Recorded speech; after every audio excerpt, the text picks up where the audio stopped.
સૌપ્રથમ તો હાલમાં આપના વિસ્તારમાં કેવું વાતાવરણ જોવા મળી રહ્યું છે તે, વરસાદ તથા પવનથી કેટલું નુકસાન થયું છે તે, અને ખેતી કે પાકને લઈ આપને મૂંઝવતો કોઈ પણ પ્રશ્ન હોય તો તે કોમેન્ટ કરીને અમને જરૂરથી જણાવજો.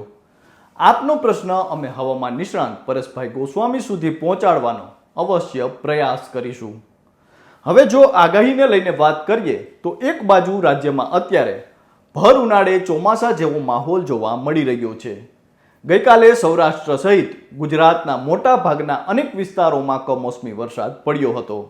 આ ઉપરાંત વાવાઝોડા જેવા પવનના કારણે જગતના તાતને મોટું નુકસાન પણ થયું છે. ત્યારે હવામાન વિભાગ દ્વારા આજે પણ રાજ્યના અનેક વિસ્તારો માટે એલર્ટ જાહેર કરવામાં આવ્યું છે. આ ઉપરાંત આજે અમે હવામાન નિષ્ણાંત પરેશભાઈ ગોસ્વામી સાથે ટેલિફોનિક વાતચીત કરી છે અને જેમાં તેમણે કહ્યું છે કે હજુ પણ રાજ્યના અનેક વિસ્તારોમાં કમોસમી વરસાદની શક્યતાઓ છે.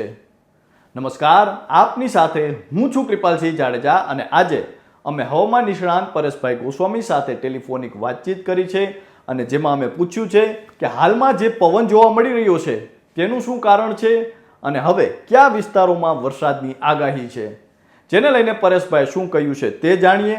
તે પહેલા હવામાન વિભાગની આગાહી વિશે વિગતે વાત કરીએ. વાત ગુજરાતી પર. વેસ્ટર્ન ડિસ્ટર્બન્સ અને સાયક્લોનિક સર્ક્યુલેશન જેવી સિસ્ટમની સક્રિય થવાને કારણે ગુજરાતના વાતાવરણમાં અત્યારે પલટો આવ્યો છે, જેને લઈને ગઈકાલે સૌરાષ્ટ્ર સહિત ગુજરાતના અનેક વિસ્તારોમાં ભારે પવન ફૂંકાતા ધૂળની ડમરીઓ ઉડી હતી.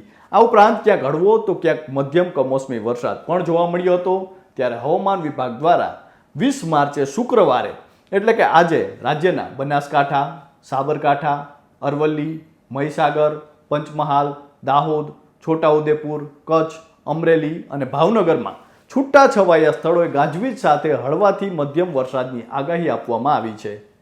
આ સાથે જ પવનની ઝડપમાં પણ હવે ધીમે ધીમે ઘટાડો થાય તેવી શક્યતાઓ હવામાન વિભાગ દ્વારા વ્યક્ત કરવામાં આવી છે.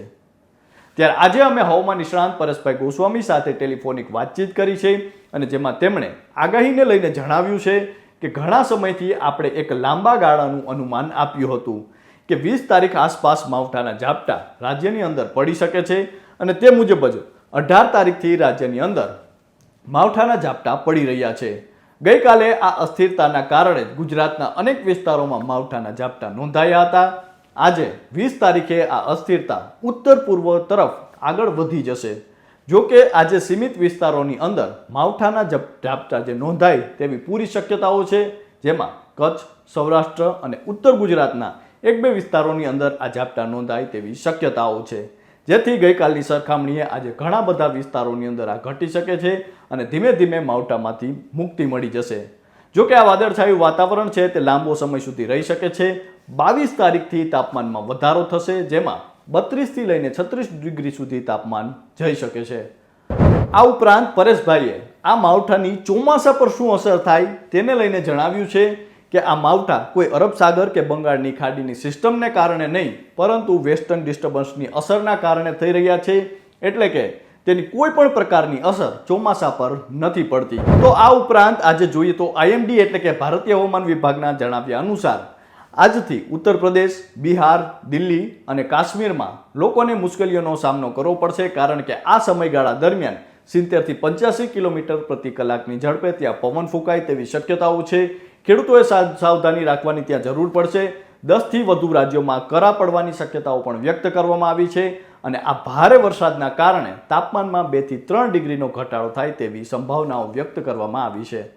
તો આ તો હતી હવામાન નિષ્ણાંત પરેશભાઈ ગોસ્વામીની આગાહી અને ભારતીય હવામાન વિભાગની આગાહી, તથા આપણે જોઈએ તો આપણા ગુજરાતના હવામાન વિભાગની આગાહી. અને તેમની આગાહી પ્રમાણે જોઈએ તો આજથી રાજ્યમાં છે ક્યાંક ને ક્યાંક માવઠાની શક્યતાઓ છે તે ઘટી શકે છે. આજના દિવસમાં ક્યાંક ક્યાંક કોઈ જગ્યાએ છે તે છૂટા છવાયા હળવા મધ્યમ ઝાપટા પડી શકે છે અને આવતીકાલથી રાજ્યમાં છે ઝાપટાની શક્યતાઓ ક્યાંક ને ક્યાંક ઓછી છે અને બાદમાં જોઈએ તો વાદળછાયું વાતાવરણ છે તે 30 તારીખ સુધી પણ રહી શકે છે આ પ્રકારનું. પરંતુ અને તાપમાન છે તે પણ હજુ 2 દિવસ છે નીચું રહેશે અને ત્યારબાદ 22 તારીખથી તાપમાનમાં પણ છે વધારો થઈ શકે છે. આ ઉપરાંત હવામાન નિષ્ણાંત પરેશભાઈ ગોસ્વામીએ જણાવ્યું છે કે આ માવઠાની કોઈ પણ પ્રકારની અસર છે તે આવનારા ચોમાસા પર ન પડી શકે, કારણ કે આ માવઠા છે તે વેસ્ટર્ન ડિસ્ટર્બન્સના કારણે છે. કોઈ સિસ્ટમ નથી આ બંગાળની ખાડીની કે અરબ સાગરની. આ ઉપરાંત તેમણે જણાવ્યું છે કે આ છેલ્લું માવઠું નથી, હજુ પણ એપ્રિલ અને મેમાં પણ માવઠાઓની પૂરી શક્યતાઓ રહેલી છે. ત્યારે આપના વિસ્તારમાં કેવું વાતાવરણ જોવા મળી રહ્યું છે તે અમને જરૂરથી જણાવજો. તો અત્યારે બસ આટલું જ. ફરી મળતા રહીશું વાત ગુજરાતી પર.